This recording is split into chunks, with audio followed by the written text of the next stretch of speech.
next topic, liquid solution.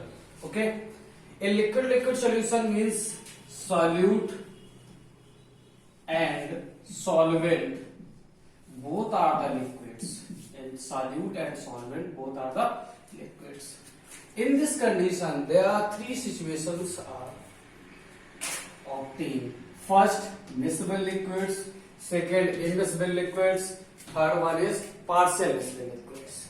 So, first we will discuss miscible liquids. So, what are the miscible liquids? When any solute, that means solute is also a liquid. When any solute mixed with the solvent, then the liquid solution will be formed. But in this case, the solute and solvent will be present in the same phase or same homologous series, like as alcohol and water, C2H5 and OH plus water. In this solution, water is solvent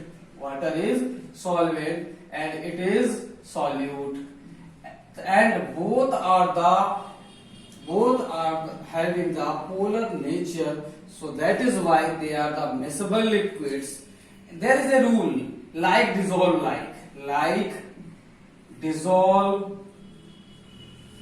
like, that means अगर polar solvent है तो वो polar solvent में easily dissolve हो जाएगा, easily नहीं completely dissolve हो जाएगा. दूसरी चीज, अगर नॉन पोलर सॉल्यूट है तो वो नॉन पोलर सॉल्वेंट में इजिली डिसॉल्व हो जाएगा.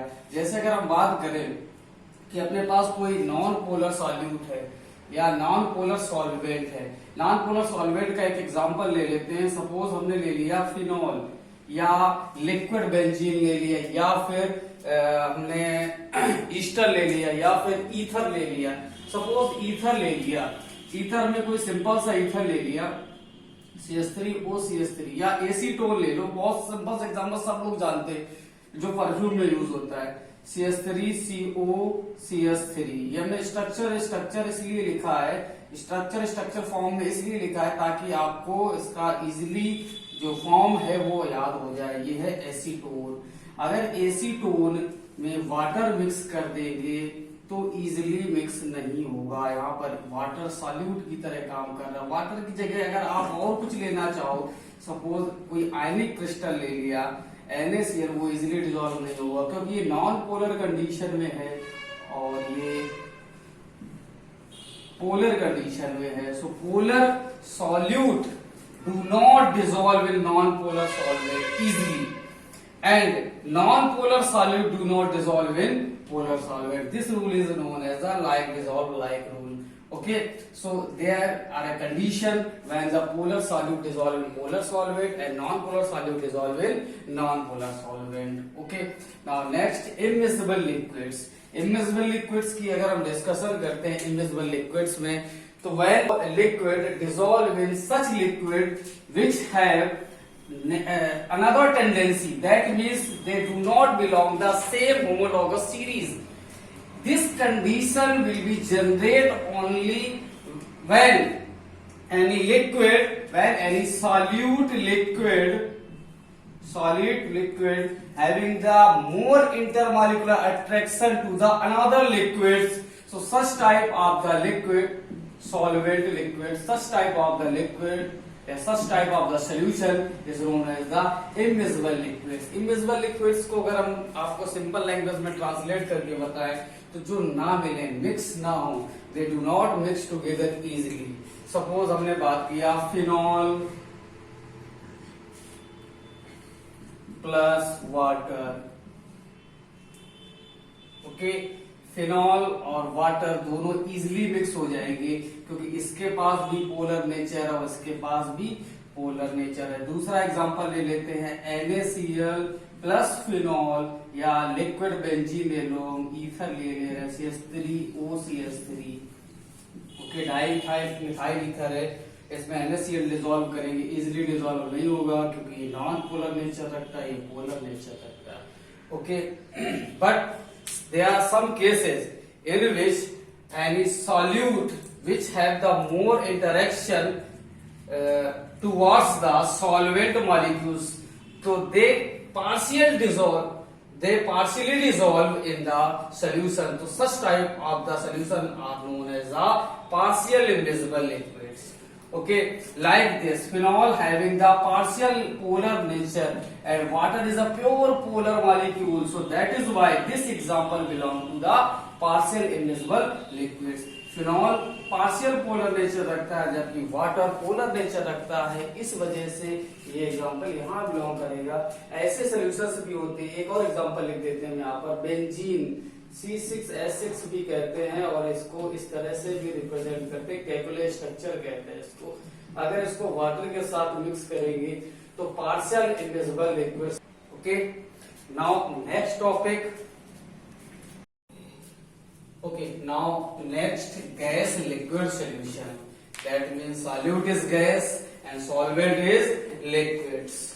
So when any gas dissolve in liquids, then the solubility of gas depend upon the four factors. Depend upon four factors. First, nature of gas. Second one is nature of liquid. Third one is temperature and fourth one is pressure. चलो discuss करते हैं। सबसे पहला nature of gas. If any gas easily liquefied, then this gas, if any gas easily liquefied, then gas easily dissolve in any solvent, if any gas dissolve in any solvents, then these gas already dissolve in the large extent of water. Okay, like some gases which do not easily liquefy, they cannot easily form the solution, like as hydrogen gas. Hydrogen gas do not easily liquefy, that is why they do not form the solution. Okay, now next, nature of liquid. Nature of liquid. Okay, तो आप लोगों ने ऊपर सीखा, अगर कोई gas जितनी जल्दी के साथ लिक्विफाई हो जाएगी वो उतनी तेजी के साथ लिक्विड के साथ सॉल्यूशन बना सकती है। Second, nature of liquid. अगर लिक्विड का नेचर के ऊपर गैस डिपेंड करती है। कैसे? अगर कोई गैस इजिली आयनाइज हो जाती है, अगर कोई gas, if any gas easily ionized in their solution, so the gas easily dissolve in the liquid, easily dissolve in the liquid. Like as अगर हम बात करें HCl की, HCl अगर वाटर में डिसॉल्व होता है तो ये H3O प्लस Cl माइनस बना देता है। That is why यहाँ पर देख रहे हो आप, HCl गैस आयनाइज हो रही है। HCl गैस क्या हो रही है? आयनाइज हो रही है। अगर जो गैस इजिली आयनाइज हो जाएगी वो उस लिक्विड में इजिली डिसॉल्व हो जाएगी। सपोज HCl गैस है, यहाँ पर वो एसिड नहीं है, आप लोग एसिड मत समझ जाइएगा। हाइड्रोजन क्लोराइड गैस है ये। Hydrogen chloride gas dissolve in water and get converted to the H3O plus and Cl minus. That is why HCl is easily dissolve in water, but this liquefaction or solvation is not easy process. Okay, that means the ionization of any gas in the solvent is not easy process. Okay, now next factor, temperature. What is the role of temperature in the solubility of a gas in the liquids? तो ये temperature बहुत अहम role play करता है। क्या play करता है? आप लोगों ने देखा था पिछले वीडियो में कि जो सॉलिड और लिक्विड का सॉल्यूशन था, मैंने आपको एक एग्जांपल बहुत जनरल सा दिया था कि अगर हम गर्म पानी में नमक को घोलें तो वो जल्दी घुल जाएगा, ठंडे पानी में घोलें तो नहीं घुलेगा। यानी कि टेम्परेचर इंक्रीज करेंगे तो यहाँ सॉल्युबिलिटी बढ़ेगी। लेकिन क्या है, अगर हम यहाँ गैस की बात करते हैं तो गैस में when we increase the temperature, the solubility of gas will be decreases because the gas is expelled in the liquid. आप समझिए कि अगर हम टेम्परेचर को जितना कम रखेंगे, यानी कि टेम्परेचर को इंक्रीज करेंगे तो सॉल्युबिलिटी क्या होगी? डिक्रीज होगी। सॉल्युबिलिटी क्या होगी? डिक्रीज होगी। टेम्परेचर अगर हम इंक्रीज, ये सिंबल आपको इंक्रीज का दिख रहा है, ये डिक्रीज करेगी। अगर टेम्परेचर इंक्रीज करेगी तो सॉल्युबिलिटी डिक्रीज होगी। अगर नेक्स्ट बात करते हैं प्रेशर की, सो प्रेशर क्या इफेक्ट डालता है? It is the most important factor. Pressure क्या होता है, कैसे एक्सप्लेन करेंगे? तो प्रेशर क्या है, बहुत इंपॉर्टेंट रोल प्ले करता है सॉल्युबिलिटी में। प्रेशर जनरली डिफाइन करते हैं हम लोग हेनरी लॉ से। तो चलो आगे डिस्कस करते हैं क्या है हेनरी लॉ। ओके।